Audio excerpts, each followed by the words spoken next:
ਸਤਿ ਸ਼੍ਰੀ ਅਕਾਲ ਦੋਸਤੋ, ਮੈਂ ਆ ਵਿੰਪੀ ਸਿੱਧੂ। ਤੁਸੀਂ ਜੁੜੇ ਹੋਏ ਹੋ ਟ੍ਰੈਂਡਸੈਟਰ ਪੰਜਾਬੀ ਦੇ ਨਾਲ। ਟ੍ਰੈਂਡਸੈਟਰ ਪੰਜਾਬੀ ਤੇ ਤੁਹਾਨੂੰ ਪਤਾ ਹੀ ਹੈ ਅੱਜ ਕੱਲ੍ਹ ਤੁਸੀਂ ਬਚਨ ਕੌਰ ਦੀ ਸਵੈਜੀਵਨੀ ਭਗਤ ਨੂੰ ਮਾਣ ਰਹੇ ਹੋ। ਭਗਤ ਦਾ 6ਵਾਂ ਭਾਗ ਤੁਹਾਡੇ ਲਈ ਲੈ ਕੇ ਆਈਆਂ। ਇਹ ਭਾਗ ਬਹੁਤ ਜ਼ਿਆਦਾ ਖਾਸ ਹੈ। ਕੀ ਤੁਸੀਂ ਸੋਚਦੇ ਹੋ ਕਿ ਤੁਹਾਡੀ ਜ਼ਿੰਦਗੀ 'ਚ ਬਹੁਤ ਜ਼ਿਆਦਾ ਸੰਘਰਸ਼ ਹੈ, ਜਾਂ ਫਿਰ ਤੁਸੀਂ ਸੋਚਦੇ ਹੋ ਕਿ ਤੁਹਾਨੂੰ ਬਹੁਤ ਜ਼ਿਆਦਾ ਮੁਸ਼ਕਲਾਂ ਦਾ ਸਾਹਮਣਾ ਕਰਨਾ ਪੈ ਰਿਹਾ ਹੈ? ਬਚਨ ਕੌਰ ਦੀ ਸਵੈਜੀਵਨੀ ਦੇ ਇਸ ਭਾਗ ਨੂੰ ਜ਼ਰੂਰ ਸੁਣਿਓ। ਤੁਸੀਂ ਸਮਝ ਜਾਓਗੇ ਕਿ ਜੇਕਰ ਤੁਹਾਡੇ ਟੀਚੇ ਕਲੀਅਰ ਨੇ ਤਾਂ ਕਿਸੇ ਵੀ ਤਰ੍ਹਾਂ ਦੀ ਰੁਕਾਵਟ, ਕਿਸੇ ਵੀ ਤਰ੍ਹਾਂ ਦੀ ਮੁਸੀਬਤ ਤੁਹਾਡਾ ਰਾਹ ਨਹੀਂ ਰੋਕ ਸਕਦੀ। ਬਿਲਕੁਲ ਇਹ ਐਪੀਸੋਡ ਖਾਸ ਹੈ। ਖਾਸ ਇਸ ਕਰਕੇ ਹੈ ਕਿਉਂਕਿ ਇਸ ਵਿੱਚ ਬਚਿੰਤ ਕੌਰ ਦੇ ਜੀਵਨ ਸੰਘਰਸ਼ ਦਾ ਜੋ ਬਿਰਤਾਂਤ ਹੈ ਉਹ ਬਹੁਤ ਹੀ ਮਾਰਮਿਕ ਹੈ।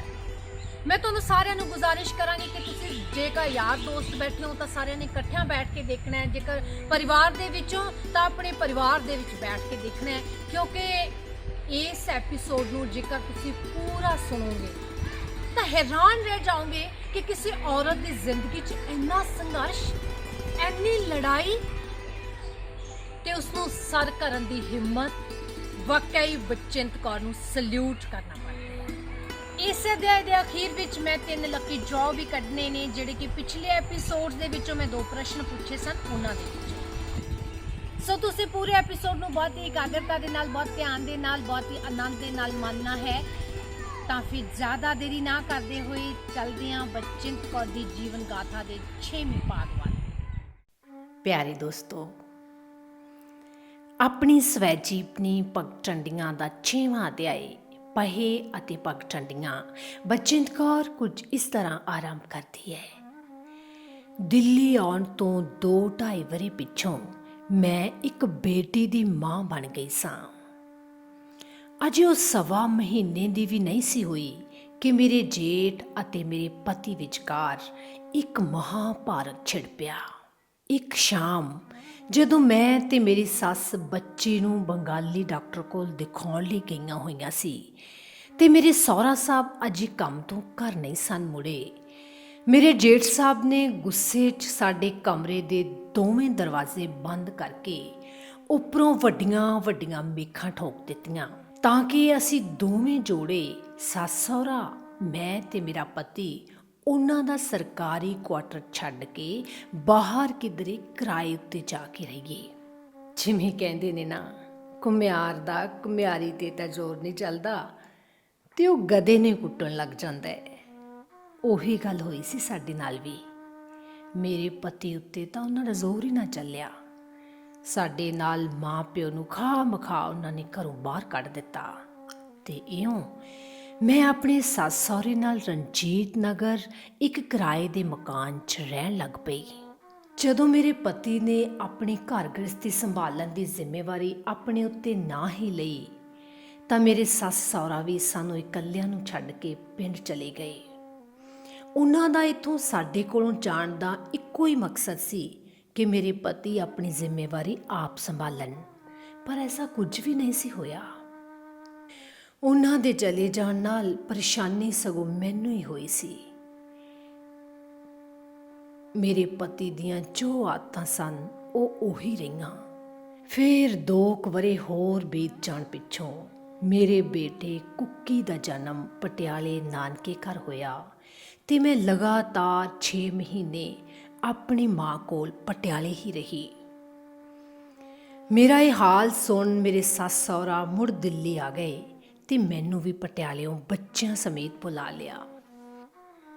ਫਿਰ ਘਰ 'ਚ ਬਹੁਤ ਸਾਰੀਆਂ ਗੱਲਾਂ ਹੋਈਆਂ। ਆਖਰ ਇੱਕ ਨਿਰਣਾ ਪੱਕਾ ਕਰ ਲਿਆ ਕਿ ਮੈਨੂੰ ਸਕੂਲੇ ਪੜ੍ਹਨੇ ਪਾ ਦਿੱਤਾ ਜਾਵੇ ਤੇ ਹਰ ਹਾਲ 10ਵੀਂ ਪਾਸ ਕਰਵਾਈ ਜਾਵੇ ਤਾਂ ਕਿ ਮੈਂ ਕਿਸੇ ਛੋਟੀ ਮੋਟੀ ਨੌਕਰੀ ਦੇ ਕਾਬਲ ਹੋ ਸਕਾਂ। ਸੋ ਮੇਰੇ ਸਹੁਰਾ ਸਾਹਿਬ ਮੈਨੂੰ ਤੇ ਮੇਰੀ ਵੱਡੀ ਬੇਟੀ ਦੋਹਾਂ ਨੂੰ ਇੱਕ ਪ੍ਰਾਈਵੇਟ ਸਕੂਲ 'ਚ ਦਾਖਲ ਕਰਵਾਏ। ਸਕੂਲ ਦਾ ਨਾਂ ਸੀ ਪੀਪਲਜ਼ ਮਾਡਰਨ ਸਕੂਲ। ਇਹ ਸਕੂਲ ਵੈਸਟ ਪਟੇਲ ਨਗਰ 'ਚ ਪ੍ਰਿੰਸੀਪਲ ਦੀਵਾਨ ਸਿੰਘ ਜੀ ਚਲਾਉਂਦੇ ਸਨ। ਇਸ ਸਕੂਲ 'ਚ ਮੈਨੂੰ 8ਵੀਂ ਕਲਾਸ 'ਚ ਦਾਖਲ ਕਰਵਾਇਆ ਗਿਆ ਤੇ ਮੇਰੀ ਬੇਟੀ ਨੂੰ ਨਰਸਰੀ 'ਚ। ਮੇਰੀ ਨਣਦ ਵੀ ਉੱਥੇ ਹੀ ਮੈਥੋਂ 1 ਕਲਾਸ ਪਿੱਛੋਂ ਦਾਖਲ ਹੋਈ ਸੀ। ਸਕੂਲ 'ਚ ਅਸੀਂ ਦੋਵੇਂ ਨਣਦ ਭਰਜਾਈ ਭੈਣਾਂ ਹੀ ਸਮਝੀਆਂ ਜਾਂਦੀਆਂ ਸੀ। ਸਾਡੀ ਫੀਸ ਵੀ ਅੱਧੀ ਮਾਫ ਹੋ ਗਈ ਸੀ। ਸਕੂਲ 'ਚ 2 ਸਾਲ ਤੱਕ ਕਿਸੇ ਨੂੰ ਇਹ ਪਤਾ ਹੀ ਨਾ ਚੱਲਿਆ ਕਿ ਮੈਂ ਸ਼ਾਦੀशुदा। ਸਕੂਲ ਸਮੇਂ ਮੈਂ ਆਪਣੀ ਬੇਟੀ ਨੂੰ ਨਹੀਂ ਸੀ ਮਿਲਦੀ, ਨਾ ਮੈਂ ਉਸ ਦੀ ਕਲਾਸ 'ਚ ਹੀ ਕਦੇ ਜਾਂਦੀ ਸੀ। ਉਂਝ ਵੀ ਉਸ ਦੀ ਕਲਾਸ ਫਸਟ ਫਲੋਰ ਉੱਤੇ ਲੱਗਦੀ ਸੀ ਤੇ ਮੇਰੀ ਹੇਠਾਂ ਗਰਾਊਂਡ ਫਲੋਰ ਉੱਤੇ। ਮੇਰੀ ਸਾਸੀ ਉਸ ਨੂੰ ਸਕੂਲੋਂ ਲੈ ਕੇ ਜਾਂਦੀ ਤੇ ਉਹੀ ਸਕੂਲੇ ਛੱਡ ਕੇ ਜਾਂਦੀ। 8ਵੀਂ ਪਾਸ ਕਰਨ ਪਿੱਛੋਂ ਮੈਂ ਸਿੱਧਾ ਪੰਜਾਬ ਮੈਟ੍ਰਿਕ ਦਾ ਫਾਰਮ ਭਰ ਦਿੱਤਾ। ਮੈਨੂੰ ਬਹੁਤ ਮਿਹਨਤ ਕਰਨੀ ਪੈਂਦੀ ਸੀ। 2 ਬੱਚਿਆਂ ਦੀ ਸਾਂਭ ਸੰਭਾਲ, ਘਰ ਦਾ ਸਾਰਾ ਕੰਮ, ਸਕੂਲ 'ਚ 2-2 ਕਲਾਸਾਂ ਦਾ ਇਕੱਠਾ ਕੰਮ। ਮਾਂ ਜੀ ਦਿਨੇ ਬੱਚਿਆਂ ਨੂੰ ਤਾਂ ਸੰਭਾਲ ਲੈਂਦੀ, ਪਰ ਉਹ ਘਰ ਦਾ ਕੰਮ ਨਹੀਂ ਸੀ ਕਰ ਸਕਦੀ। ਪਹਿਲੇ ਸਾਲ ਮੈਂ ਮੈਟ੍ਰਿਕ ਦੇ ਇਮਤਿਹਾਨ 'ਚੋਂ ਫੇਲ ਹੋ ਗਈ। ਸਾਰੇ ਸਬਜੈਕਟਾਂ 'ਚ ਮੇਰੇ ਚੰਗੇ ਨੰਬਰ ਆਏ ਸਨ, ਪਰ ਅਰਥਮੈਟਿਕ ਵਿੱਚੋਂ ਫੇਲ ਹੋ ਗਈ ਸਾਂ। ਮੈਨੂੰ ਜੋ ਨਿਰਾਸ਼ਾ ਹੋਈ ਸੋ ਹੋਈ, ਪਰ ਮੇਰੇ ਪੂਜਨੀਕ ਸਹੁਰਾ ਸਾਹਿਬ ਜੀ ਨੂੰ ਮੇਰੇ ਫੇਲ ਹੋ ਜਾਣ ਦਾ ਬੜਾ ਦੁੱਖ ਹੋਇਆ। ਉਹ ਮੈਨੂੰ ਛੇਤੀ ਤੋਂ ਛੇਤੀ ਆਪਣੇ ਪੈਰਾਂ 'ਤੇ ਖੜੀ ਦੇਖਣਾ ਚਾਹੁੰਦੇ ਸਨ। ਮੇਰੇ ਪਤੀ ਦੀਆਂ ਆਦਤਾਂ 'ਚ ਅਜੇ ਤੱਕ ਕੋਈ ਤਬਦੀਲੀ ਨਹੀਂ ਸੀ ਆਈ। ਅਗਲੇ ਸਾਲ ਮੈਂ ਫੇਰ ਫਾਰਮ ਭਰਿਆ ਤੇ ਮੈਨੂੰ ਹੁਣ 18-19 ਘੰਟੇ ਲਗਾਤਾਰ ਮਿਹਨਤ ਕਰਨੀ ਪੈਂਦੀ ਸੀ। 1957 'ਚ ਦਿੱਲੀ ਮਿਲਕ ਸਕੀਮ ਸ਼ੁਰੂ ਹੋਈ, ਜਿਸ 'ਚ ਸਟੂਡੈਂਟਸ ਲਈ ਖਾਸ ਪ੍ਰੋਵੀਜ਼ਨ ਸੀ ਸਰਵਿਸ ਦੀ। ਸੋ ਮੈਂ ਵੀ 1958 'ਚ ਸਵੇਰੇ ਦੀ ਡਿਊਟੀ ਲਈ ਡਿਪੂ ਮੈਨੇਜਰ ਦੀ ਐਪਲੀਕੇਸ਼ਨ ਦੇ ਦਿੱਤੀ ਤੇ ਮੈਨੂੰ ਈਸਟ ਪਟੇਲ ਨਗਰ ਦੇ 15-16 ਨੰਬਰ ਡਿਪੂ ਤੇ ਸਵੇਰੇ ਦੁੱਧ ਵੰਡਣ ਦੀ ਨੌਕਰੀ ਮਿਲ ਗਈ। ਇੱਕੋ ਡਿਪੂ ਦੇ 2 ਨੰਬਰ ਹੁੰਦੇ ਸਨ, ਸ਼ਾਮ ਦਾ 16 ਨੰਬਰ ਤੇ ਸਵੇਰ ਦਾ 15 ਨੰਬਰ। ਸਵੇਰੇ 5 ਵਜੇ ਮੈਂ ਸਾਈਕਲ ਉੱਤੇ ਡਿਪੂ ਜਾਂਦੀ, 7 ਵਜੇ ਉੱਥੋਂ ਮੁੜ ਘਰ ਦਾ ਕੰਮ ਮੁਕਾ 9 ਵਜੇ ਸਕੂਲ ਪਹੁੰਚਦੀ। 1 ਵਜੇ ਫੇਰ ਸਕੂਲੋਂ ਅੱਧੀ ਛੁੱਟੀ ਵੇਲੇ ਘਰ ਆ ਕੇ ਦੁਪਹਿਰ ਦੀ ਰੋਟੀ ਬਣਾਉਂਦੀ, ਮੁੜ ਫੇਰ ਸਕੂਲੇ ਜਾਂਦੀ। 4 ਵਜੇ ਸਕੂਲੋਂ ਪੂਰੀ ਛੁੱਟੀ ਹੁੰਦੀ। ਸ਼ਾਮ ਦਾ ਭਾਂਡਾ ਟਿੰਡਾ ਤੇ ਝਾੜੂ ਪੋਚਾ ਕਰਨ ਪਿੱਛੋਂ ਰਾਤ ਦੀ ਰੋਟੀ ਦਾ ਵੇਲਾ ਹੋ ਜਾਂਦਾ। ਮਾਂ ਜੀ ਮੇਰੀ ਦਾ ਸੱਜਾ ਹੱਥ ਕੰਮ ਨਹੀਂ ਸੀ ਕਰਦਾ, ਇਸ ਕਰਕੇ ਉਹ ਬੜੀ ਮੁਸ਼ਕਲ ਨਾਲ ਬੱਚਿਆਂ ਨੂੰ ਹੀ ਸੰਭਾਲ ਸਕਦੀ ਸੀ। ਮੈਂ ਤੇ ਮੇਰੀ ਨਣਦ ਰਲ ਮਿਲ ਕੇ ਘਰ ਦੇ ਕੰਮ ਮੁਕਾ ਲੈਂਦੀਆਂ ਤੇ ਰਾਤੀ ਜਦੋਂ ਘਰ ਦੇ ਸਾਰੇ ਜੀਅ ਸੌਂ ਜਾਂਦੇ ਤਾਂ ਅਸੀਂ ਅੱਧੀ ਰਾਤ ਤੱਕ ਪਹਿਲਾਂ ਮਿਊਨਿਸਪਲ ਕਮੇਟੀ ਦੀ ਗਲੀ 'ਚ ਲੱਗੇ ਨਲਕੇ ਉੱਤੇ ਜਾ ਕੇ ਹੌਲੀ-ਹੌਲੀ ਬਿਨਾਂ ਆਵਾਜ਼ ਕੀਤਿਆਂ ਕੱਪੜੇ ਧੋਂਦੀਆਂ ਤੇ ਰਾਤ ਨੂੰ ਕੱਪੜੇ ਨਿਚੋੜ ਕੇ ਰੱਖ ਦਿੰਦੀਆਂ ਤਾਂ ਕਿ ਸਵੇਰੇ ਉੱਠਦਿਆਂ ਸਾਰ ਸੁੱਕਣੇ ਪਾ ਸਕੀਏ। ਫਿਰ ਕਮਰੇ ਦੇ ਖੁੰਝੇ ਲਾਲਟੈਨ ਦੀ ਨਿੰਮੀ ਜਿਹੀ ਲੋਚ ਬੈਠ ਕੇ ਸਕੂਲ ਦਾ ਕੰਮ ਕਰਦੀਆਂ। ਇਉਂ ਕਈ ਵਾਰ ਸਾਨੂੰ ਸਵੇਰ ਦੇ 2-2, 3-3 ਜਾਗਦੇ ਹੀ ਵੱਜ ਜਾਂਦੇ, ਪਰ ਇੰਨਾ ਸਾਰਾ ਕੰਮ ਕਰਦਿਆਂ ਅਸੀਂ ਕਦੇ ਥਕੀਵਾਂ ਮਹਿਸੂਸ ਨਹੀਂ ਸੀ ਕਰਦੀਆਂ, ਕਿਉਂਕਿ ਉਮਰੋਂ ਇੱਕ ਹਾਣ ਦੀਆਂ ਤੇ ਇੱਕੋ ਸਕੂਲ 'ਚ ਪੜ੍ਹਦੀਆਂ ਹੋਣ ਕਰਕੇ ਅਸੀਂ ਨਣਦ ਭਰਜਾਈ ਘੱਟ ਤੇ ਸਹੇਲੀਆਂ ਜ਼ਿਆਦਾ ਹੁੰਦੀਆਂ ਸੀ। ਫਿਰ ਦੋਹਾਂ ਦੇ ਸਾਹਮਣੇ ਇੱਕ ਮਿੱਥੀ ਹੋਈ ਮੰਜ਼ਿਲ ਸੀ ਜਿਸ 'ਤੇ ਸਾਡਾ ਪਹੁੰਚਣਾ ਬੜਾ ਜ਼ਰੂਰੀ ਸੀ। ਸਾਨੂੰ ਕਿਤੇ ਅੱਧੀ ਰਾਤੀ ਜੇ ਕਿਸੇ ਗੱਲ 'ਤੇ ਹਾਸਾ ਛਿੜ ਪੈਂਦਾ ਨਾ ਤਾਂ ਕੰਟਰੋਲ ਕਰਨਾ ਬੜਾ ਮੁਸ਼ਕਿਲ ਹੋ ਜਾਂਦਾ ਤੇ ਹੌਲੀ-ਹੌਲੀ ਘਰ ਦੇ ਸਾਰੇ ਜੀ ਜਾਗ ਜਾਂਦੇ। ਫਿਰ ਸਾਨੂੰ ਝਿੜਕਾਂ ਵੀ ਪੈਂਦੀਆਂ, ਪਰ ਅੱਧੀ ਰਾਤ ਤੱਕ ਬੈਠ ਕੇ ਕੰਮ ਕਰਨ ਕਰਕੇ ਮੇਰੇ ਸਹੁਰੇ ਨੂੰ ਸਾਡੇ ਨਾਲ ਹਮਦਰਦੀ ਵੀ ਹੁੰਦੀ ਸੀ। ਕਈ ਵਾਰੀ ਤਾਂ ਮੈਨੂੰ ਸੁੱਤਿਆਂ ਜੇ ਕਿਤੇ ਦੇਰ ਹੀ ਹੋ ਜਾਂਦੀ ਤਾਂ ਮੇਰੇ ਸਹੁਰਾ ਸਾਹਿਬ ਮੈਨੂੰ ਉੱਠਣ ਤੋਂ ਪਹਿਲਾਂ ਹੀ ਆਪ ਅੰਗੀਠੀ ਬਾਲਦੇ, ਆਪ ਹੀ ਚਾਹ ਬਣਾਉਂਦੇ ਤੇ ਫਿਰ ਹੌਲੀ ਜਿਹੀ ਅੰਦਰ ਆ ਕੇ ਮੈਨੂੰ ਕਹਿੰਦੇ, ਪੁੱਤ ਬਚਿੰਤ ਉੱਠ, ਚਾਹ ਬਣ ਗਈ ਹੈ।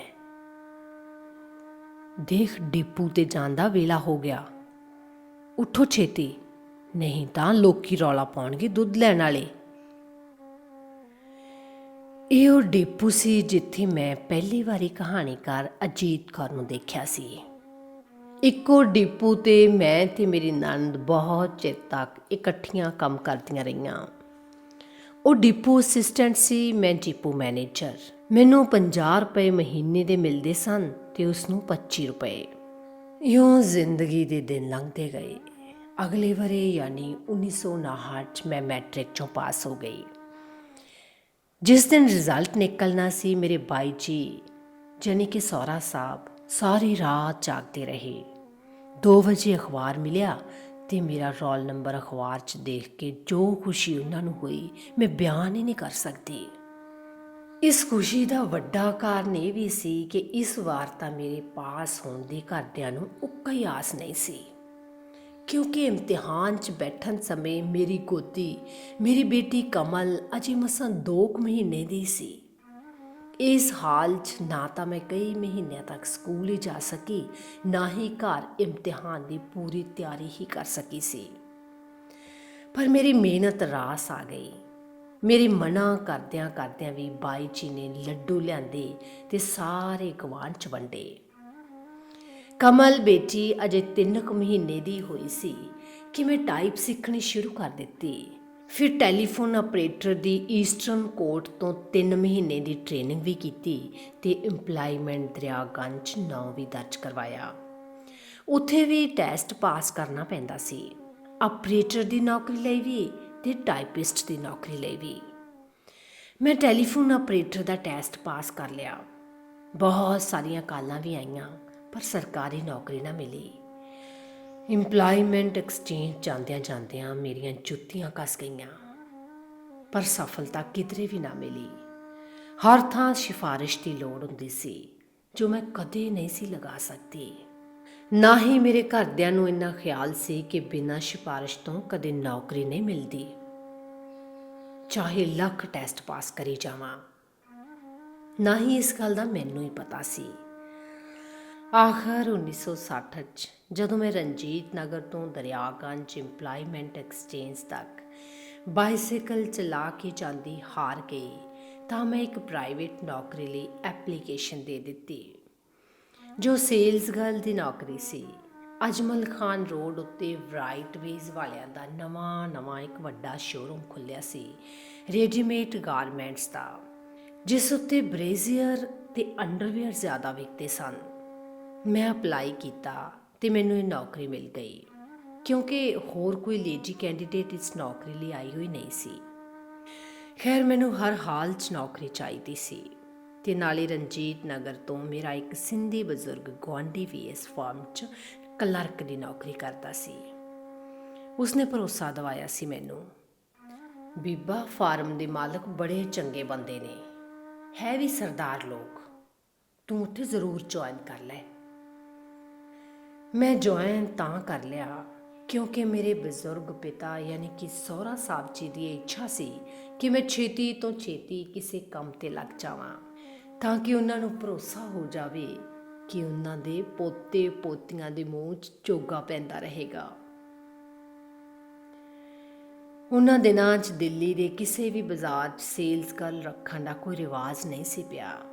ਮੇਰੇ ਖਿਆਲ 'ਚ ਮੈਂ ਪਹਿਲੀ ਐਸੀ ਸੇਲਸ ਗਰਲ ਸੀ ਜੋ ਸਵੇਰੇ 9 ਵਜੇ ਤੋਂ ਸ਼ਾਮੀ 8 ਵਜੇ ਤੱਕ ਦੁਕਾਨ 'ਤੇ ਖੜੀ ਹੁੰਦੀ, ਉਹ ਵੀ ਬਰੇਜ਼ੀਅਰ ਦੇ ਕਾਊਂਟਰ ਉੱਤੇ। ਮੈਂ 1-2 ਦਿਨ ਜਾ ਕੇ ਤੀਜੇ ਦਿਨ ਕੰਮ 'ਤੇ ਨਾ ਗਈ।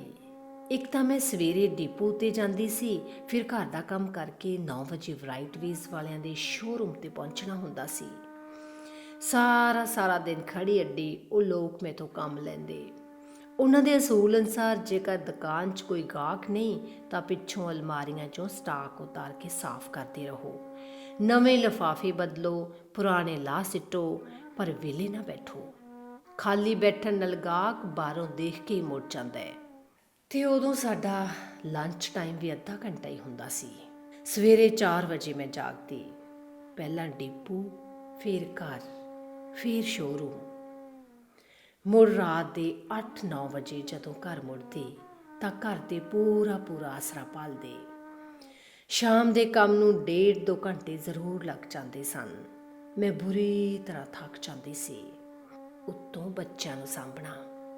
ਛੋਟੀ ਬੇਟੀ ਤਾਂ ਅਜੇ ਮਸਾਂ ਕੁਝ ਮਹੀਨਿਆਂ ਦੀ ਹੋਈ ਸੀ। ਸਭ ਤੋਂ ਵੱਡੀ ਗੱਲ, ਸ਼ੋਰੂਮ ਉੱਤੇ ਜਾ ਕੇ ਮੈਨੂੰ ਆਦਮੀਆਂ ਦੇ ਹੱਥ ਬਰੇਜ਼ੀਅਰ ਵੇਚਣੀਆਂ ਬਹੁਤ ਮੁਸ਼ਕਿਲ ਕੰਮ ਲੱਗਦਾ ਸੀ, ਜਿਸ ਕਰਕੇ ਮੈਂ 3-4 ਦਿਨਾਂ ਪਿੱਛੋਂ ਹੀ ਉੱਥੋਂ ਨੌਕਰੀ ਛੱਡਣ ਦਾ ਪੱਕਾ ਇਰਾਦਾ ਬਣਾ ਲਿਆ। ਜਦੋਂ ਕਿ ਨੌਕਰੀ ਮੈਨੂੰ 100 ਰੁਪਏ ਮਹੀਨਾ ਤਨਖਾਹ 'ਤੇ ਮਿਲੀ ਸੀ, 100 ਰੁਪਏ ਉਹਨਾਂ ਦਿਨਾਂ 'ਚ ਮੇਰੇ ਤੇ ਮੇਰੇ ਘਰਦਿਆਂ ਲਈ ਬਹੁਤ ਮਹੱਤਵਪੂਰਨ ਰਕਮ ਸੀ। ਇੱਕ ਹਫ਼ਤਾ ਭਰ ਜਾਣ ਪਿੱਛੋਂ ਜਦੋਂ ਮੈਂ 3-4 ਦਿਨ ਮੁੜ ਆਪਣੇ ਸ਼ੋਰੂਮ ਉੱਤੇ ਨਾ ਗਈ ਤਾਂ ਸ਼ੋਰੂਮ ਦਾ ਮੈਨੇਜਰ ਮਹਿੰਦਰ ਸਿੰਘ ਸਾਡੇ ਘਰ ਆ ਗਿਆ ਤੇ ਉਸਨੇ ਡਿਊਟੀ ਤੇ ਨਾ ਆਉਣ ਦਾ ਕਾਰਨ ਬੜੇ ਤਰੀਕੇ ਨਾਲ ਜਾਣਨਾ ਚਾਹਿਆ। ਮੈਂ ਸਮਝਿਆ ਤੁਹਾਡੀ ਤਬੀਅਤ ਤਾਂ ਠੀਕ ਹੋਵੇ, ਚਲੋ ਜਾ ਕੇ ਪਤਾ ਹੀ ਕਰ ਆਉਣਾ। ਤਬੀਅਤ ਤਾਂ ਠੀਕ ਹੈ ਇਹਦੀ, ਪਰ ਇਹ ਉੱਥੇ ਤੁਹਾਡੇ ਨੌਕਰੀ ਨਹੀਂ ਕਰਨਾ ਚਾਹੁੰਦੀ। ਮੇਰੀ ਮਾਂ ਜੀ ਨੇ ਸਾਫ਼-ਸਾਫ਼ ਮੈਨੇਜਰ ਨੂੰ ਸਾਰੀ ਗੱਲ ਦੱਸ ਦਿੱਤੀ ਸੀ। ਸਾਰਾ ਦਿਨ ਤੁਸੀਂ ਇਹਨੂੰ ਉੱਥੇ ਬੈਠਣ ਨਹੀਂ ਦਿੰਦੇ, ਫਿਰ ਲੰਚ ਟਾਈਮ ਵੀ ਅੱਧੇ ਘੰਟੇ ਤੋਂ 1 ਮਿੰਟ ਨਹੀਂ ਉੱਤੇ ਕਰ ਸਕਦੀ। ਤੀਜਾ, ਸਾਰੇ ਬਾਜ਼ਾਰ 'ਚ ਇੱਕ ਇਹੋ ਹੀ ਕੁੜੀ ਹੈ ਸ਼ੋਰੂਮ ਉੱਤੇ ਖੜੀ, ਹੋਰ ਇਹਦੀ ਕੋਈ ਸਾਥਣ ਸਹੇਲੀ ਵੀ ਨਹੀਂ। ਨਾਲੇ ਜੇ ਕੁੜੀ ਨੇ ਕਿਤੇ ਅੰਦਰ ਬਾਹਰ ਜਾਣਾ ਹੋਵੇ ਤਾਂ ਉਸ ਲਈ ਵੀ ਕੋਈ ਥਾਂ ਨਹੀਂ ਤੁਹਾਡੇ ਉੱਤੇ। ਇਹੋ ਜਿਹੀਆਂ ਕਈ ਦਿੱਕਤਾਂ ਨੇ ਤੁਹਾਡੇ ਕੰਮ ਤੇ, ਸੋ ਬਚਿੰਤ ਨੇ ਨੌਕਰੀ ਛੱਡ ਹੀ ਦਿੱਤੀ ਸਮਝੋ। ਮੈਨੇਜਰ ਬੜਾ ਪਰੇਸ਼ਾਨ ਹੋਇਆ। ਮਸਾਂ ਤਾਂ ਉਹਨੂੰ ਇੱਕ ਸੇਲਸ ਗਰਲ ਮਿਲੀ ਸੀ, ਉਹ ਵੀ ਨਹੀਂ ਆਉਣਾ ਚਾਹੁੰਦੀ। ਲੇਡੀਜ਼ ਕਾਊਂਟਰ ਉੱਤੇ ਲੇਡੀਜ਼ ਦੇ ਖੜੇ ਹੋਣ ਨਾਲ ਉਹਨਾਂ ਦੀ ਸੇਲ 'ਚ ਬੜਾ ਵਾਧਾ ਹੋ ਗਿਆ ਸੀ। ਸੋ ਉਹਨਾਂ ਨੇ ਲੰਚ ਟਾਈਮ ਮੇਰਾ ਇਕੱਲੀ ਦਾ ਵਧਾ ਕੇ 1 ਘੰਟਾ ਕਰ ਦਿੱਤਾ ਤੇ ਨਾਲ ਇਹ ਵੀ ਕਿਹਾ ਕਿ ਜਦੋਂ ਕੋਈ ਗਾਹਕ ਕਾਊਂਟਰ ਉੱਤੇ ਨਾ ਹੋਵੇ ਤਾਂ ਮੈਂ ਸਟੂਲ ਉੱਤੇ ਬੈਠ ਜਾਵਾਂ। ਦੂਜਾ, ਮੈਂ ਸਵੇਰੇ 9 ਵਜੇ ਦੀ ਬਜਾਏ 10 ਵਜੇ ਸ਼ੋਰੂਮ ਉੱਤੇ ਪਹੁੰਚ ਸਕਦੀ ਹਾਂ, ਕਿਉਂਕਿ 1 ਘੰਟਾ ਤਾਂ ਸ਼ੋਰੂਮ ਦੀ ਸਾਫ਼ ਸਫਾਈ ਕਰਦੇ ਹੀ ਲੱਗ ਜਾਂਦਾ ਹੈ। ਉਂਝ ਵੀ ਸਵੇਰੇ ਤਾਂ ਕੋਈ ਗਾਹਕ ਘੱਟ ਵੱਧ ਹੀ ਆਉਂਦਾ ਸੀ।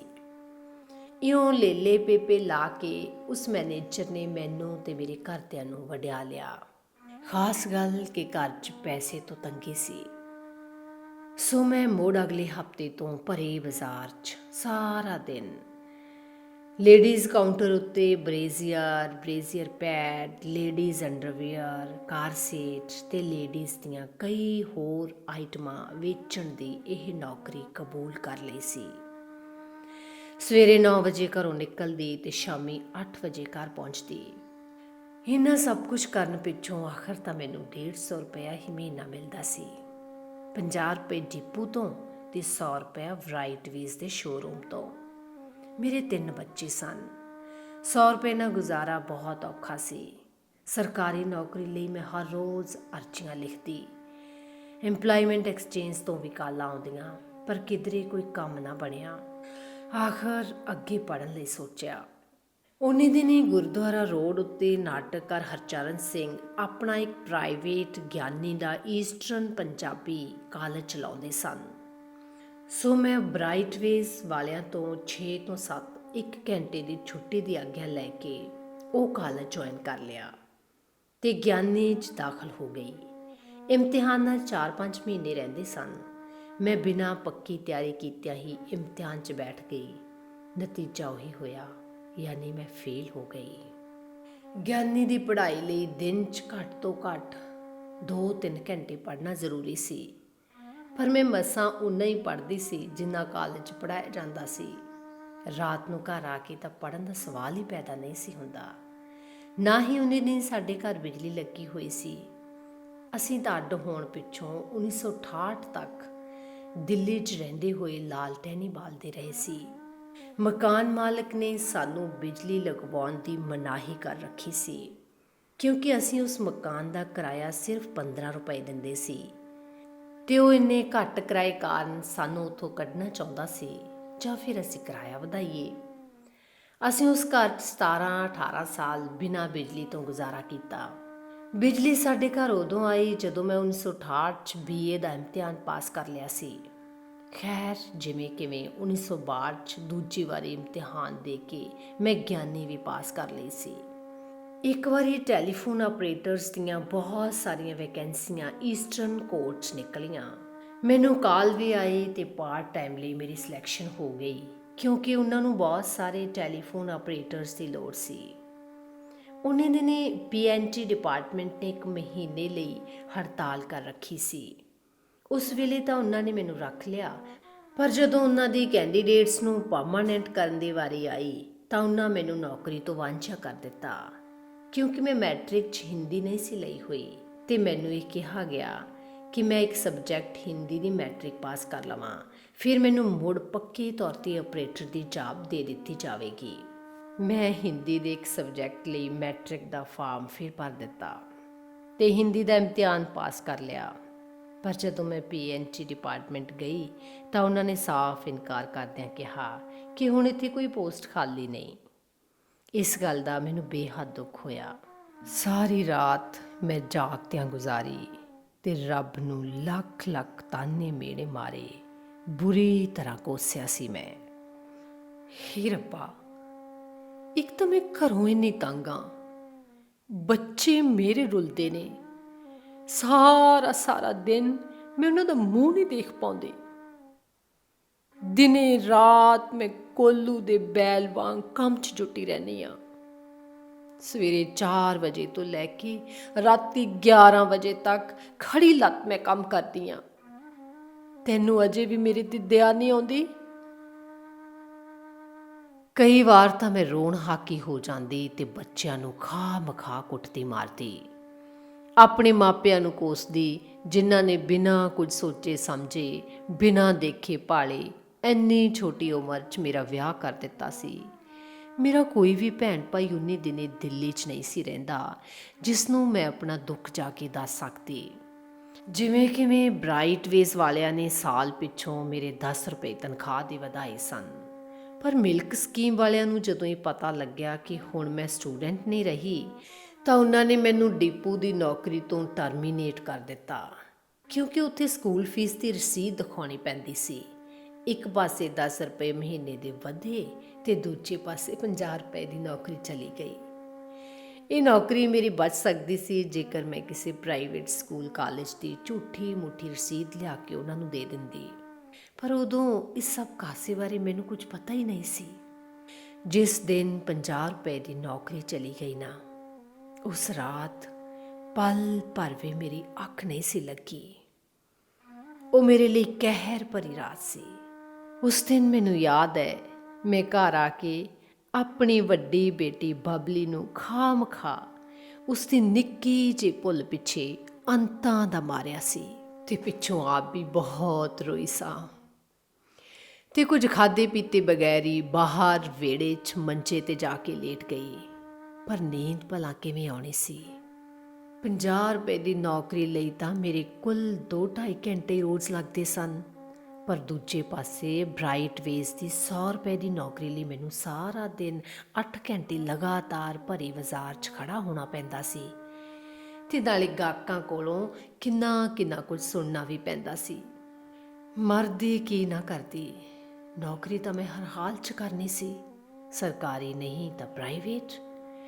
ਮੈਟ੍ਰਿਕ ਤੇ ਗਿਆਨੀ ਪਾਸ ਕਰਨ ਪਿੱਛੋਂ ਹੁਣ ਜਦੋਂ ਮੈਂ ਹਿੰਦੀ ਦਾ ਇਮਤਿਹਾਨ ਵੀ ਪਾਸ ਕਰ ਲਿਆ ਸੀ ਤੇ ਟੈਲੀਫੋਨ ਆਪਰੇਟਰ ਦਾ ਇਮਤਿਹਾਨ ਵੀ ਕਿੰਨੇ ਚਿਰ ਤੋਂ ਪਾਸ ਕਰ ਚੁੱਕੀ ਸੀ, ਪਰ ਸਰਕਾਰੀ ਨੌਕਰੀ ਲਈ ਕਿਧਰੇ ਕੋਈ ਵੀ ਪੈਰ ਨਹੀਂ ਸੀ ਲੱਗਣ ਦਿੰਦਾ। ਬ੍ਰਾਈਟਵੇਜ਼ ਉੱਤੇ ਕੰਮ ਕਰਦਿਆਂ ਜਦੋਂ ਮੈਂ ਗਿਆਨੀ ਦਾ ਕਾਲਜ ਜੁਆਇਨ ਕੀਤਾ ਤਾਂ ਇੱਕ ਮੇਰੀ ਜਮਾਤਨ ਕੁੜੀ ਮੇਰੀ ਪੱਕੀ ਸਹੇਲੀ ਬਣ ਗਈ ਸੀ। ਉਹ ਵੀ ਮੇਰੇ ਨਾਲ ਪਹਿਲੀ ਵਾਰ ਫੇਲ ਹੀ ਹੋ ਗਈ ਸੀ, ਪਰ ਦੂਜੀ ਵਾਰੀ ਮੈਂ ਪਾਸ ਹੋ ਗਈ, ਉਹ ਫੇਰ ਫੇਲ ਹੋ ਗਈ। ਉਸਨੇ ਤੀਜੀ ਵਾਰੀ ਫੇਰ ਇਮਤਿਹਾਨ 'ਚ ਬੈਠਣ ਦਾ ਮਨ ਬਣਾਇਆ ਤੇ ਦਾਖਲਾ ਭਰ ਦਿੱਤਾ, ਪਰ ਇਸ ਵਾਰੀ ਉਹ ਪੂਰੀ ਤਿਆਰੀ ਨਾਲ ਇਮਤਿਹਾਨ 'ਚ ਬੈਠਣਾ ਚਾਹੁੰਦੀ ਸੀ। ਉਹ ਉਸ ਵੇਲੇ IARS 'ਚ ਟੈਲੀਫੋਨ ਆਪਰੇਟਰ ਸੀ ਤੇ ਗਿਆਨੀ ਦੇ ਇਮਤਿਹਾਨ ਲਈ 2-3 ਮਹੀਨੇ ਦੀ ਛੁੱਟੀ ਲੈਣਾ ਚਾਹੁੰਦੀ ਸੀ। ਸੋ ਉਸਨੇ ਮੈਨੂੰ ਆਪਣੀ ਥਾਂ ਤੇ 3 ਮਹੀਨੇ ਕੰਮ ਕਰਨ ਲਈ ਕਿਹਾ ਤੇ ਨਾਲੇ ਇਹ ਵੀ ਲਾਲਚ ਦਿੱਤਾ, ਸੁਣ 3 ਮਹੀਨੇ ਜੇ ਤੂੰ ਬ੍ਰਾਈਟਵੇਜ਼ ਛੱਡ ਕੇ ਮੇਰੀ ਡਿਊਟੀ ਤੇ ਆ ਜਾਏਗੀ ਨਾ ਤਾਂ ਹੋ ਸਕਦਾ ਹੈ ਪਿੱਛੋਂ ਦਫ਼ਤਰ ਵਾਲੇ ਤੈਨੂੰ ਪੱਕੀ ਨੌਕਰੀ ਦੇ ਦੇਣ, ਕਿਉਂਕਿ ਸਾਡੇ ਨਾ ਇੱਥੇ ਇੱਕ ਹੋਰ ਪੋਸਟ ਖਾਲੀ ਵੀ ਪਈ ਹੈ। ਸਰਕਾਰੀ ਨੌਕਰੀ ਦੇ ਲਾਲਚ 'ਚ ਆ ਕੇ ਮੈਂ 110 ਰੁਪਏ ਮਹੀਨੇ ਦੀ ਨੌਕਰੀ ਤੋਂ ਰਿਜ਼ਾਈਨ ਕਰ ਦਿੱਤਾ ਤੇ ਉਸ ਆਪਣੀ ਸਹੇਲੀ ਦੀ ਥਾਂ 3 ਮਹੀਨੇ ਲਈ as a telephone operator join ਕਰ ਲਿਆ। ਉਸ ਦਿਨ ਮੈਂ ਬੇਹੱਦ ਖੁਸ਼ ਸੀ ਕਿ ਮੈਨੂੰ ਸਰਕਾਰੀ ਦਫ਼ਤਰ 'ਚ ਨੌਕਰੀ ਮਿਲ ਗਈ ਹੈ। 3 ਮਹੀਨੇ 'ਚ ਮੈਂ ਇੱਕ ਵੀ ਛੁੱਟੀ ਨਹੀਂ ਸੀ ਕੀਤੀ, ਸਗੋਂ ਕਈ ਵਾਰੀ ਮੈਂ ਐਡਮਿਨਿਸਟ੍ਰੇਸ਼ਨ ਦਾ ਕੰਮ ਵੀ ਕਰਦੀ ਤੇ ਦਫ਼ਤਰ ਵਾਲੇ ਸੱਚਮੁੱਚ ਮੈਨੂੰ ਪੱਕਿਆਂ ਕਰਨ ਲਈ ਸੋਚਣ ਲੱਗੇ ਸਨ। ਉਹਨਾਂ ਕੋਲ ਇੱਕ ਹੋਰ ਨਵੀਂ ਪੋਸਟ ਟੈਲੀਫੋਨ ਆਪਰੇਟਰ ਦੀ ਆ ਗਈ ਸੀ, ਜਿਸ ਲਈ ਅਜੇ ਕੋਈ ਭਰਤੀ ਨਹੀਂ ਸੀ ਹੋਈ। ਸੋ ਉਹਨਾਂ ਨੇ ਵੱਡੇ ਦਫ਼ਤਰ ICAR ਨੂੰ ਚਿੱਠੀ ਲਿਖ ਦਿੱਤੀ ਕਿ ਮੈਨੂੰ ਇੱਥੇ ਹੀ ਪੱਕੇ ਤੌਰ ਤੇ ਅਪੁਆਇੰਟ ਕਰ ਲੈਣ। ਉਹ ਚਾਹੁੰਦੇ ਸੀ ਕਿ ਮੇਰੀ ਸਹੇਲੀ ਦੀ 3 ਮਹੀਨੇ ਦੀ ਛੁੱਟੀ ਖਤਮ ਹੋਣ ਤੋਂ ਪਹਿਲਾਂ ਹੀ ਮੇਰੀ ਪੱਕੀ ਤੌਰ ਤੇ ਅਪੁਆਇੰਟਮੈਂਟ ਹੋ ਜਾਵੇ, ਕਿਉਂਕਿ ਇੱਕ ਤਾਂ ਮੈਂ ਟੈਲੀਫੋਨ ਆਪਰੇਟਰ ਦਾ EMPLOYMENT EXCHANGE ਤੋਂ ਟੈਸਟ ਪਾਸ ਕੀਤਾ ਹੋਇਆ ਸੀ, ਦੂਜਾ ਮੈਂ ਟਾਈਪ ਵੀ ਸਿੱਖੀ ਹੋਈ ਸੀ। ਐਡਮਿਨਿਸਟ੍ਰੇਸ਼ਨ ਵਾਲੇ ਮੈਨੂੰ ਰੱਖਣ ਵਾਸਤੇ ਇਸ ਕਰਕੇ ਵੀ ਇੰਟਰਸਟ ਲੈ ਰਹੇ ਸਨ ਤਾਂ ਕਿ ਮੈਥੋਂ ਗਾਹੇ ਬਗਾਹੇ ਐਡਮਿਨਿਸਟ੍ਰੇਸ਼ਨ ਦੇ ਕੰਮ ਵੀ ਲੈ ਸਕਣ। ਸੋ ਉਹਨਾਂ ਨੇ ਛੇਤੀ ਤੋਂ ਛੇਤੀ ICAR ਨੂੰ ਇਹ ਖਾਲੀ ਜਗ੍ਹਾ ਭਰਨ ਲਈ ਦੁਬਾਰਾ ਲੈਟਰ ਲਿਖਿਆ। ਪਰ ਮੇਰੀ ਇੰਨੀ ਚੰਗੀ ਕਿਸਮਤ ਕਿੱਥੇ, ਮੈਨੂੰ ਨੌਕਰੀ ਦੇਣ ਦੀ ਬਜਾਏ ICAR ਵਾਲਿਆਂ ਨੇ ਆਪਣੇ ਦਫ਼ਤਰੋਂ ਇੱਕ ਸਿੰਧਣ ਆਪਰੇਟਰ ਕੁੜੀ ਸਾਡੇ ਪੂਸਾ ਵਾਲੇ ਦਫ਼ਤਰ ਸਰਪਲਸ ਕਰਕੇ ਭੇਜ ਦਿੱਤੀ ਤੇ ਖਾਲੀ ਪਈ ਜਗ੍ਹਾ ਭਰਨ ਬਾਰੇ ਉਹਨਾਂ ਨੇ ਲਿਖ ਦਿੱਤਾ ਕਿ ਇਹ ਸਭ ਕੁਝ EMPLOYMENT ਦੇ ਥਰੂ ਹੋਵੇਗਾ। ਘੱਟ ਤੋਂ ਘੱਟ ਸਾਲ 6 ਮਹੀਨੇ ਤੋਂ ਪਹਿਲਾਂ ਹੀ ਪੋਸਟ ਪੱਕੇ ਤੌਰ ਤੇ ਨਹੀਂ ਭਰੀ ਜਾ ਸਕਦੀ। ਜਦ ਇਹ ਲੈਟਰ ਮੇਨ ਆਫਿਸ ਤੋਂ ਸਾਡੇ ਦਫ਼ਤਰ ਆਇਆ ਤਾਂ ਉਹਨਾਂ ਨੇ ਆਪਣੀ ਲਾਚਾਰੀ ਪ੍ਰਗਟ ਕਰਦਿਆਂ ਅਗਲੇ ਦਿਨ ਉਸ ਕੁੜੀ ਨੂੰ ਮੇਰੇ ਨਾਲ ਇੰਟਰੋਡਿਊਸ ਕਰਵਾਉਂਦਿਆਂ ਉਸ ਨੂੰ ਚਾਰਜ ਦੇਣ ਲਈ ਮੈਨੂੰ ਆਰਡਰ ਕਰ ਦਿੱਤੇ। ਰੱਬ ਜਿਵੇਂ ਮੇਰੇ ਸਬਰ ਦਾ ਡਾਢਾ ਇਮਤਿਹਾਨ ਲੈ ਰਿਹਾ ਸੀ। ਤੇ ਉਸੇ ਦਿਨ 3 ਮਹੀਨੇ ਦੀ ਛੁੱਟੀ ਖਤਮ ਕਰਕੇ ਆਈ ਮੇਰੀ ਸਹੇਲੀ ਨੇ ਮੁੜ ਆਪਣੀ ਡਿਊਟੀ ਜੁਆਇਨ ਕਰ ਲਈ। ਉਸ ਦਿਨ ਮੈਂ ਬਹੁਤ ਉਦਾਸ ਸੀ। ਘਰ ਮੁੜਦਿਆਂ ਮੇਰੇ ਪੈਰ ਡਗਮਗਾ ਰਹੇ ਸਨ। ਘਰ ਪਹੁੰਚੀ, ਘਰ ਦੇ ਮੇਰੇ ਨਾਲੋਂ ਜ਼ਿਆਦਾ ਪਰੇਸ਼ਾਨ ਸਨ, ਕਿਉਂਕਿ ਮੈਂ ਤਾਂ 100 ਰੁਪਏ ਮਹੀਨੇ ਦੀ ਪ੍ਰਾਈਵੇਟ ਨੌਕਰੀ ਵੀ ਛੱਡ ਚੁੱਕੀ ਸੀ। ਜੇਕਰ ਮੈਨੂੰ ਇਹ ਭਰੋਸਾ ਨਾ ਹੁੰਦਾ ਕਿ ਮੇਰੀ ਨੌਕਰੀ IASR 'ਚ ਪੱਕੀ ਨਹੀਂ ਹੋਵੇਗੀ ਤਾਂ ਮੈਂ ਬ੍ਰਾਈਟਵੇਜ਼ ਵਾਲਿਆਂ ਤੋਂ 3 ਮਹੀਨੇ ਦੀ ਛੁੱਟੀ ਲੈ ਕੇ ਇੱਥੇ ਲੀਵ ਵੈਕੈਂਸੀ ਉੱਤੇ ਕੰਮ ਕਰ ਸਕਦੀ ਸੀ। ਪਰ ਮੈਨੂੰ ਤਾਂ ਐਡਮਿਨਿਸਟ੍ਰੇਸ਼ਨ ਆਫਿਸ ਨੇ ਪੂਰਾ ਵਿਸ਼ਵਾਸ ਦਿਵਾਇਆ ਸੀ ਕਿ ਤੁਹਾਨੂੰ ਹੁਣ ਇੱਥੇ ਹੀ ਡਿਪਾਰਟਮੈਂਟਲ ਕੈਂਡੀਡੇਟ ਦੇ ਤੌਰ ਤੇ ਪੱਕਾ ਕਰਕੇ ਖਾਲੀ ਪਈ ਪੋਸਟ ਲਈ ਭਰਤੀ ਕਰ ਲਿਆ ਜਾਵੇਗਾ। ਪਰ ICAR ਵਾਲਿਆਂ ਨੇ ਕੀਤੇ ਕਿਰਾਏ ਤੇ ਪਾਣੀ ਫੇਰ ਦਿੱਤਾ ਸੀ। ਹੁਣ ਮੈਂ ਕਿਧਰੇ ਜੋਗੀ ਵੀ ਨਹੀਂ ਸੀ ਰਹੀ। ਦੋਹਾਂ ਕੁੜੀਆਂ ਦੇ ਜੁਆਇਨ ਕਰਨ ਤੋਂ ਪਹਿਲਾਂ ਇਹੋ ਸਾਹਿਬ ਨੇ ਮੇਰੀ ਸਹੇਲੀ ਨੂੰ ਰਿਕੁਐਸਟ ਵੀ ਕੀਤੀ ਕਿ ਉਹ ਛੁੱਟੀ ਕਿਸੇ ਬਹਾਨੇ ਹੋਰ ਵਧਾ ਲਵੇ ਤਾਂ ਕਿ ਮੇਰੇ ਇੱਥੇ 6 ਮਹੀਨੇ ਪੂਰੇ ਹੋ ਜਾਣ। ਫਿਰ ਦਫ਼ਤਰ ਮੈਨੂੰ ਕਿਸੇ ਹਾਲ ਨੌਕਰੀ ਤੋਂ ਨਹੀਂ ਕੱਢ ਸਕੇਗਾ। ਪਰ ਮੇਰੀ ਕਿਸਮਤ ਮਾੜੀ ਨਿਕਲੀ ਸੀ। ਉਹ ਗਿਆਨੀ ਦੇ ਨਤੀਜੇ 'ਚੋਂ ਤੀਜੀ ਵਾਰ ਫੇਰ ਫੇਲ ਹੋ ਗਈ ਸੀ ਤੇ ਉਹਨੇ ਇਸ ਨਿਰਾਸ਼ਾ ਕਾਰਨ ਅੱਗੋਂ ਆਪਣੀ ਛੁੱਟੀ ਹੋਰ ਵਧਾਉਣੀ ਮੁਨਾਸਬ ਨਾ ਸਮਝੀ। ਇਉਂ ਇੱਕ ਵਾਰੀ ਤਾਂ ਮੇਰਾ ਹਾਲ ਧੋਬੀ ਦੇ ਕੁੱਤੇ ਵਾਲਾ ਹੋ ਕੇ ਰਹਿ ਗਿਆ। ਇਸ ਘਟਨਾ ਕਾਰਨ ਘਰ 'ਚ ਸਾਰਿਆਂ ਦੇ ਚਿਹਰੇ ਧੁੰਖੇ ਗਏ। ਚਾਰੇ ਕੋਨੇ ਇੱਕ ਉਦਾਸੀ ਭਰ ਗਈ। ਖੁਸ਼ੀ ਤਾਂ ਇੱਥੇ ਪਹਿਲਾਂ ਵੀ ਘੁੰਡ ਕੱਢ ਕੇ ਹੀ ਰੱਖਦੀ ਸੀ, ਪਰ ਹੁਣ ਜਿਸ ਦਿਨ ਤੋਂ ਮੈਂ ਦੋਹਾਂ ਨੌਕਰੀਆਂ ਤੋਂ ਬਿਲਕੁਲ ਹੱਥ ਧੋ ਬੈਠੀ ਤਾਂ ਜਿਵੇਂ ਸਾਰੇ ਪਰਿਵਾਰ ਉੱਤੇ ਇੱਕ ਕਹਿਰ ਟੁੱਟ ਪਿਆ ਸੀ। ਸਾਰਾ ਘਰ ਬੇਸ਼ੱਕ ਮੇਰੇ ਪੈਸਿਆਂ ਨਾਲ ਤਾਂ ਨਹੀਂ ਸੀ ਚੱਲਦਾ। ਮੇਰੇ ਸਹੁਰਾ ਸਾਹਿਬ ਟੇਲਰਿੰਗ ਦਾ ਕੰਮ ਕਰਦੇ ਸਨ, ਪਰ ਫਿਰ ਵੀ ਉਹਨਾਂ ਨੂੰ ਮੇਰੇ ਥੋੜ੍ਹੇ ਜਿਹੇ ਪੈਸਿਆਂ ਦਾ ਜਿਵੇਂ ਬਹੁਤ ਵੱਡਾ ਆਸਰਾ ਲੱਗਦਾ ਸੀ। ਹੁਣ ਉਹਨਾਂ ਦਾ ਸੁਪਨਾ ਸਾਕਾਰ ਹੋਣ ਦੀ ਬਜਾਏ ਧੁੰਦਲਾ ਹੁੰਦਾ ਨਜ਼ਰ ਆ ਰਿਹਾ ਸੀ, ਪਰ ਫਿਰ ਵੀ ਉਹ ਮੈਨੂੰ ਢਾਰਸ ਦਿੰਦੇ ਰਹਿੰਦੇ ਸਨ। ਕੋਈ ਨਾ ਪੁੱਤ, ਪ੍ਰਾਈਵੇਟ ਕੰਮ ਤਾਂ ਕਿਧਰੇ ਨਾ ਕਿਧਰੇ ਮਿਲ ਹੀ ਜਾਓ, ਤੂੰ ਫਿਕਰ ਨਾ ਕਰ। ਮੈਂ ਜੋ ਬੈਠਾ, ਬੱਚੇ ਭੁੱਖੇ ਨਹੀਂ ਰੁਲਦੇ ਮੇਰੇ ਹੁੰਦਿਆਂ। ਅਖਬਾਰ 'ਚ ਫੇਰ ਮਿਲਕ ਸਕੀਮ ਵਾਸਤੇ ਵਿਦਿਆਰਥੀਆਂ ਨੂੰ ਭਰਤੀ ਕਰਨ ਲਈ ਐਡਵਰਟਾਈਜ਼ਮੈਂਟ ਨਿਕਲੀ, ਪਰ ਮੈਂ ਹੁਣ ਤਾਂ ਸਟੂਡੈਂਟ ਨਹੀਂ ਸੀ ਰਹੀ। ਮੈਂ ਆਪਣੀ ਇੱਕ ਪੜੋਸਣ ਕੋਲੋਂ ਪੈਸੇ ਉਧਾਰੇ ਮੰਗ ਕੇ FA ਦਾ ਫਾਰਮ ਭਰ ਦਿੱਤਾ ਤੇ ਕਰੋਲ ਬਾਗ ਇੱਕ ਪ੍ਰਾਈਵੇਟ ਕਾਲਜ 'ਚ ਦਾਖਲਾ ਲੈ ਲਿਆ, ਸਿਰਫ ਰਸੀਦ ਲਈ। ਤੇ ਫੀਸ ਦੀ ਰਸੀਦ ਲੈ ਕੇ ਮੈਂ ਦਿੱਲੀ ਮਿਲਕ ਸਕੀਮ ਦੇ ਦਫ਼ਤਰ ਗਈ, ਪਰ ਉਹਨਾਂ ਨੇ ਮੇਰੀ ਅਰਜ਼ੀ ਇਸ ਵਾਰੀ ਡਿਪੋ ਅਸਿਸਟੈਂਟ ਲਈ ਕਬੂਲ ਕੀਤੀ, ਕਿਉਂਕਿ ਮੈਂ ਆਪਣੇ ਪਹਿਲੇ ਦਿੱਤੇ 250 ਰੁਪਏ ਦੀ ਸਿਕਿਉਰਿਟੀ ਦਫ਼ਤਰੋਂ ਵਾਪਸ ਲੈ ਚੁੱਕੀ ਸੀ। ਹੁਣ ਮੈਂ ਪਹਿਲਾਂ ਹੀ ਕਰਜ਼ਾ ਚੁੱਕਿਆ ਹੋਇਆ ਸੀ, ਫਿਰ 200 ਰੁਪਏ ਹੋਰ ਕਿਸੇ ਪਾਸਿਓਂ ਫੜਨੇ ਮੇਰੇ ਲਈ ਬਹੁਤ ਮੁਸ਼ਕਿਲ ਕੰਮ ਸੀ। ਪਹਿਲਾਂ ਮੈਨੂੰ ਕਿਸੇ ਨੇ ਸਲਾਹ ਦਿੱਤੀ ਕਿ ਮੈਂ ਸੋਨੇ ਦੇ ਕੰਗਣ ਗਹਿਣੇ ਰੱਖ ਕੇ ਕਿਸੇ ਕੋਲੋਂ ਪੈਸੇ ਉਧਾਰ ਫੜ ਲਵਾਂ, ਪਰ ਇਹ ਗੱਲ ਮੇਰੇ ਘਰਦਿਆਂ ਨੂੰ ਮਨਜ਼ੂਰ ਨਾ ਹੋਈ। ਉਸ ਵੇਲੇ ਤਾਂ ਉਹ ਕੰਗਣ ਬਚਾ ਲਏ ਗਏ, ਪਰ ਕੁਝ ਚਿਰ ਪਿੱਛੋਂ ਉਹ ਕੰਗਣ ਗਹਿਣੇ ਪੈ ਹੀ ਗਏ। ਮੈਂ ਦੁਬਾਰਾ ਉਸ ਡਿਪੂ ਤੇ ਅਸਿਸਟੈਂਟ ਦੀ ਨੌਕਰੀ ਜੁਆਇਨ ਕੀਤੀ, ਯਾਨੀ ਕਿ 25 ਰੁਪਏ ਮਹੀਨੇ ਦੀ, ਵਿੱਚੋਂ 16 ਰੁਪਏ ਮਹੀਨਾ ਮੈਂ ਕਾਲਜ ਦੀ ਫੀਸ ਵੀ ਭਰਨੀ ਹੁੰਦੀ ਸੀ। ਘਰ ਦਾ ਰੋਟੀ ਟੁੱਕ ਜਿਵੇਂ ਕਿਵੇਂ ਮੇਰੇ ਸਹੁਰਾ ਸਾਹਿਬ ਤੋਰੀ ਜਾ ਰਹੇ ਸਨ। ਹੁਣ ਹਰ ਸਮੇਂ ਅਖਬਾਰਾਂ ਦੇ ਵਾਂਟਡ ਵਾਲੇ ਕਾਲਮਾਂ 'ਚ ਮੇਰੀਆਂ ਅੱਖਾਂ ਡੂੰਘੀਆਂ ਖੋਵੀਆਂ ਰਹਿਣ ਲੱਗੀਆਂ। ਇੱਕ ਵਾਰੀ ਮੈਂ ਇੱਕ ਅਰਜ਼ੀ ਸੇਲਸ ਰਿਪਰੈਜ਼ੈਂਟੇਟਿਵ ਲਈ ਭੇਜ ਦਿੱਤੀ। ਤਨਖਾਹ ਪੌਣੇ 200 ਰੁਪਏ ਮਹੀਨਾ ਸੀ। ਮੈਂ ਉੱਥੇ ਇੰਟਰਵਿਊ 'ਤੇ ਗਈ ਤੇ ਉਹਨਾਂ ਮੈਨੂੰ ਸਿਲੈਕਟ ਕਰ ਲਿਆ।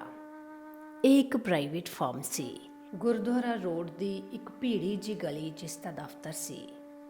ਪਰ ਇੱਥੋਂ ਦਾ ਕੰਮ ਬੜਾ ਔਖਾ ਨਿਕਲਿਆ। ਇੱਥੇ ਹਰ ਰੋਜ਼ 2-2 ਕੁੜੀਆਂ ਦੇ ਇੱਕ ਜੋੜੇ ਨੂੰ ਦਿੱਲੀ ਤੋਂ ਬਾਹਰ, ਦਿੱਲੀ ਦੇ ਨਾਲ ਲੱਗਦੇ ਛੋਟੇ-ਛੋਟੇ ਕਸਬਿਆਂ ਤੇ ਪਿੰਡਾਂ 'ਚ ਭੇਜਿਆ ਜਾਂਦਾ। ਛੋਟੀਆਂ-ਛੋਟੀਆਂ ਦੁਕਾਨਾਂ ਤੋਂ ਸਟੇਸ਼ਨਰੀ ਤੇ ਕੁਝ ਕਾਸਮੈਟਿਕ ਦੀਆਂ ਚੀਜ਼ਾਂ ਦਾ ਆਰਡਰ ਲੈਣਾ ਹੁੰਦਾ ਸੀ। ਇੱਕ ਬੈਗ ਅਸੀਂ ਦੋਵੇਂ ਕੁੜੀਆਂ ਇਹਨਾਂ ਸਾਰੀਆਂ ਚੀਜ਼ਾਂ ਦੇ ਨਮੂਨਿਆਂ ਦਾ ਭਰ ਕੇ 5-6 ਕਿਲੋ ਦਾ ਬੋਝ ਸਾਰਾ ਦਿਨ ਆਪਣੇ ਮੋਢਿਆਂ ਤੇ ਟੰਗੀ ਪਿੰਡ ਨਗਰ ਗਲੀ ਗਾਉਂਦੀਆਂ ਫਿਰਦੀਆਂ। ਆਰਡਰ ਲੈਣ ਵਾਲੀਆਂ ਵਸਤੂਆਂ 'ਚ ਪੈਨ, ਸਿਆਹੀ ਦੀਆਂ ਦਵਾਤਾਂ, ਪੈਨਸਲਾਂ ਤੋਂ ਚੁੱਟ, ਨੌ ਪਾਲਿਸ਼ ਤੇ ਹੋਰ ਕਿੰਨਾ ਹੀ ਛੋਟਾ-ਮੋਟਾ ਸਮਾਨ ਸ਼ਾਮਿਲ ਹੁੰਦਾ ਸੀ। ਇਸ ਫਰਮ ਵਾਲੇ ਚੁਣ ਕੇ ਸੋਹਣੀਆਂ ਸੁਨੱਖੀਆਂ ਤੇ ਭਰ ਜਵਾਨ ਕੁੜੀਆਂ ਨੂੰ ਨੌਕਰੀ ਤੇ ਰੱਖਦੇ ਸਨ। ਸਵੇਰੇ 9 ਵਜੇ ਮਾਲਕ ਸਾਰੇ ਦਿਨ ਦਾ ਪ੍ਰੋਗਰਾਮ ਬਣਾ ਕੇ ਤੇ ਕਿਰਾਏ ਦੇ ਗਿਣੇ ਮਿੱਥੇ ਪੈਸੇ ਦੇ ਕੇ ਸਾਨੂੰ 8-10 ਕੁੜੀਆਂ ਨੂੰ ਸਵੇਰੇ ਹੀ ਬੱਸ ਅੱਡੇ ਵੱਲ ਤੋਰ ਦਿੰਦਾ। ਸਾਰੇ ਦਿਨ ਦੇ ਕੰਮ ਦੀ ਤੇ ਕਿੱਥੇ ਕਿੰਨਾ ਟਾਈਮ ਲੱਗਿਆ ਆਦਿ ਦੀ ਰਿਪੋਰਟ ਅਸੀਂ ਦੂਜੇ ਦਿਨ ਸਵੇਰੇ ਆ ਕੇ ਉਸ ਨੂੰ ਦਿੰਦੀਆਂ, ਕਿਉਂਕਿ ਸਾਨੂੰ ਦਿੱਲੀ ਮੁੜਦਿਆਂ ਨੂੰ ਤਾਂ ਦਫ਼ਤਰ ਹੀ ਬੰਦ ਹੋ ਜਾਂਦਾ ਸੀ। ਕਈ ਵਾਰੀ ਤਾਂ ਰਾਤ ਦੇ 10-10 ਵੱਜ ਜਾਂਦੇ ਸਨ। ਸ਼ੋਹਨਾ, ਸ਼ਾਹਤਰਾ, ਰਿਵਾੜੀ, ਗੁੜਗਾਉਂ, ਫਰੀਦਾਬਾਦ, ਦਿੱਲੀ ਕੈਂਟ, ਝੱਜਰ, ਪਾਣੀਪਤ, ਸੋਨੀਪਤ, ਗਾਜ਼ੀਆਬਾਦ, ਨਜ਼ਫਗੜ੍ਹ ਥਾਵਾਂ ਉੱਤੇ ਬਾਜ਼ਾਰ ਗਲੀ ਪੈਦਲ ਘੁੰਮ ਅਸੀਂ ਸਟੇਸ਼ਨਰੀ ਦੀਆਂ ਦੁਕਾਨਾਂ ਲੱਭਦੀਆਂ। ਫਿਰ ਦੁਕਾਨਦਾਰਾਂ ਦੀਆਂ 100 ਗੱਲਾਂ ਸੁਣ ਮਸਾਂ ਅਸੀਂ ਆਰਡਰ ਲੈਂਦੀਆਂ। ਘਰੋਂ ਤੁਰਨ ਸਮੇਂ ਅਸੀਂ ਦੁਪਹਿਰ ਦੀ ਰੋਟੀ ਦੇ ਨਾਲ ਸ਼ਾਮ ਦੀ ਚਾਹ ਨਾਲ ਦਾ ਨਾਸ਼ਤਾ ਵੀ ਘਰੋਂ ਹੀ ਬੰਨ੍ਹ ਕੇ ਤੁਰਦੀਆਂ। ਇਸ ਨੌਕਰੀ ਸਮੇਂ ਕਈ ਵਾਰੀ ਪਿੰਡਾਂ ਦੀਆਂ ਤੀਵੀਆਂ ਸਾਨੂੰ ਸ਼ਹਿਰਨਾਂ ਨੂੰ ਦੇਖ ਸਾਡੇ ਦੁਆਲੇ ਭੀੜ ਇਕੱਠੀ ਕਰ ਲੈਂਦੀਆਂ। ਕਈ ਛੋਟੇ-ਮੋਟੇ ਦੁਕਾਨਦਾਰ ਸਾਨੂੰ ਕਈ ਤਰੀਕੇ ਦੀਆਂ ਟੀਚਰਾਂ ਵੀ ਕਰਦੇ ਤੇ ਉੱਤੋਂ ਗਲੀ ਦੇ ਕੁੱਤੇ ਵੀ ਸਾਨੂੰ ਪਿੰਡ ਦੀ ਜੂਹ ਤੋਂ ਬਾਹਰ ਨਿਕਲਣ ਤੱਕ ਭੌਂਕਦੇ ਹੀ ਰਹਿੰਦੇ। ਕਈ ਵਾਰੀ ਆਰਡਰ ਵੀ ਧੇਲੇ ਦਾ ਨਾ ਮਿਲਦਾ ਤੇ ਖੱਜਲ ਖੁਆਰ ਹੋ ਕੇ ਰਹਿ ਜਾਂਦੀਆਂ। ਇਸ ਨੌਕਰੀ ਦੇ ਕਈ ਅਨੋਖੇ ਅਨੁਭਵਾਂ ਨੂੰ ਮੈਂ ਜ਼ਿੰਦਗੀ ਭਰ ਭੁਲਾਇਆ ਵੀ ਨਹੀਂ ਭੁਲਾ ਸਕਦੀ। ਪਰ ਸਭ ਤੋਂ ਵੱਡਾ ਸਿੱਤਮ ਇਹ ਸੀ ਕਿ ਇੰਨਾ ਝੱਖੜ ਚੱਲ ਕੇ ਵੀ ਫਰਮ ਦਾ ਮਾਲਕ 6 ਮਹੀਨੇ ਪਿੱਛੋਂ ਕਦੇ ਸਾਨੂੰ ਪੂਰੀ ਤਨਖਾਹ ਨਹੀਂ ਸੀ ਦਿੰਦਾ। ਅਪੁਆਇੰਟਮੈਂਟ ਲੈਟਰ ਵਿੱਚ ਉਸਨੇ ਪੌਣੇ 200 ਰੁਪਏ ਤਨਖਾਹ ਲਿਖੀ ਸੀ, ਪਰ ਉਸਨੇ 80-90 ਤੋਂ ਵੱਧ ਕਦੇ ਕਿਸੇ ਨੂੰ ਨਹੀਂ ਸੀ ਦਿੱਤੇ। ਉੱਤੋਂ ਇਸੇ ਤਨਖਾਹ 'ਚੋਂ ਚੀਜ਼ਾਂ ਦੀ ਸਿਕਿਉਰਿਟੀ ਦੇ 50 ਰੁਪਏ ਮਹੀਨਾ ਕੱਟ ਲੈਂਦਾ ਸੀ, ਜੋ ਮੈਂ ਪਹਿਲਾਂ ਜੁਆਇਨ ਕਰਨ ਸਮੇਂ ਨਹੀਂ ਸੀ ਦੇ ਸਕੀ। ਆਖਰ ਇਹ ਨੌਕਰੀ ਇੱਕ ਕਰਕੇ ਤਕਰੀਬਨ ਅਸੀਂ ਸਾਰੀਆਂ ਕੁੜੀਆਂ ਨੇ 4 ਮਹੀਨੇ ਦੇ ਅੰਦਰ ਹੀ ਛੱਡ ਦਿੱਤੀ। ਇੱਕ ਤਾਂ ਇਹ ਕੰਮ ਸਾਡੇ ਜਵਾਨ ਜਹਾਨ ਕੁੜੀਆਂ ਲਈ ਬੜਾ ਜ਼ੋਖਮ ਭਰਿਆ ਸੀ, ਦੂਜਾ ਤਨਖਾਹ ਦਿੰਦਾ ਮਾਲਕ ਸਦਾ ਆਨੇ-ਕਾਨੀ ਕਰਦਾ। ਦੋਸਤੋ, ਇਸ ਅਧਿਆਏ ਨੂੰ ਮੈਂ ਇੱਥੇ ਹੀ ਵਿਰਾਮ ਦਿੰਦੀ ਹਾਂ, ਕਿਉਂਕਿ ਅਧਿਆਏ ਲੰਬਾ ਹੋਣ ਕਾਰਨ ਅਸੀਂ ਇਸ ਨੂੰ 2 ਭਾਗਾਂ 'ਚ ਵੰਡਣ ਦਾ ਫੈਸਲਾ ਲਿਆ ਹੈ। ਰਹਿੰਦਾ ਭਾਗ ਅਗਲੇ ਐਪੀਸੋਡ ਵਿੱਚ ਜਲਦੀ ਹੀ ਲੈ ਕੇ ਤੁਹਾਡੇ ਰੂਬਰੂ ਹੋਵਾਂਗੇ। ਹੁਣ ਵਾਰੀ ਹੈ ਜੀ ਉਹਨਾਂ ਵਿਜੇਤਾਵਾਂ ਦੇ ਨਾਮ ਦੱਸਣ ਦੀ ਜਿਨ੍ਹਾਂ ਦਾ ਲੱਕੀ ਡਰਾਅ ਦੇ ਵਿੱਚੋਂ ਨਾਮ ਨਿਕਲਿਆ ਹੈ। ਪਹਿਲੇ ਵਿਜੇਤਾ ਹਨ ਰਜਿੰਦਰ ਕੁਮਾਰੀ, ਦੂਜੇ ਹਨ ਜੀ ਮਨਦੀਪ ਕੌਰ ਤੇ ਤੀਜੇ ਹਨ ਜਗਤਾਰ ਵਾਲੀਆ। ਤੁਹਾਨੂੰ ਤਿੰਨਾਂ ਨੂੰ ਬਹੁਤ-ਬਹੁਤ ਮੁਬਾਰਕ। ਗੁਜ਼ਾਰਿਸ਼ ਹੈ ਕਿ ਸਾਡੀ ਈਮੇਲ ਆਈਡੀ ਉੱਪਰ ਆਪਣਾ ਐਡਰੈਸ ਤੇ ਫੋਨ ਨੰਬਰ ਲਿਖ ਕੇ ਭੇਜੋ ਤਾਂ ਜੋ ਅਸੀਂ ਸਰਪ੍ਰਾਈਜ਼ ਗਿਫਟ ਤੁਹਾਡੇ ਤੱਕ ਪਹੁੰਚਦੇ ਕਰ ਸਕੀਏ। ਤਾਂ ਫਿਰ ਹੁਣ ਵੇਲਾ ਹੋ ਗਿਆ ਜੀ ਤੁਹਾਡੇ ਤੋਂ ਵਿਦਾ ਹੋਣ ਦਾ, ਇਸ ਵਾਅਦੇ ਨਾਲ ਕਿ ਇਸ ਅਧਿਆਇ ਦਾ ਦੂਜਾ ਭਾਗ ਲੈ ਕੇ ਬਹੁਤ ਜਲਦੀ ਮਿਲਾਂਗੀ ਅਗਲੇ ਐਪੀਸੋਡ ਵਿੱਚ। ਜਾਂਦੇ ਜਾਂਦੇ ਇੱਕ ਗੁਜ਼ਾਰਿਸ਼ ਜ਼ਰੂਰ ਕਰਾਂਗੀ ਕਿ ਜੇਕਰ ਤੁਸੀਂ ਇਸ ਚੈਨਲ ਤੇ ਨਵੇਂ ਆਏ ਹੋ ਤਾਂ ਜਲਦੀ ਚੈਨਲ ਨੂੰ ਸਬਸਕ੍ਰਾਈਬ ਕਰ ਦਿਓ ਤੇ ਜੇਕਰ ਐਪੀਸੋਡ ਚੰਗਾ ਲੱਗਾ ਲਾਈਕ ਸ਼ੇਅਰ ਕਰਨਾ ਬਿਲਕੁਲ ਨਾ ਭੁੱਲਿਓ। ਫਿਰ ਮਿਲਾਂਗੇ। ਸਤਿ ਸ਼੍ਰੀ ਅਕਾਲ।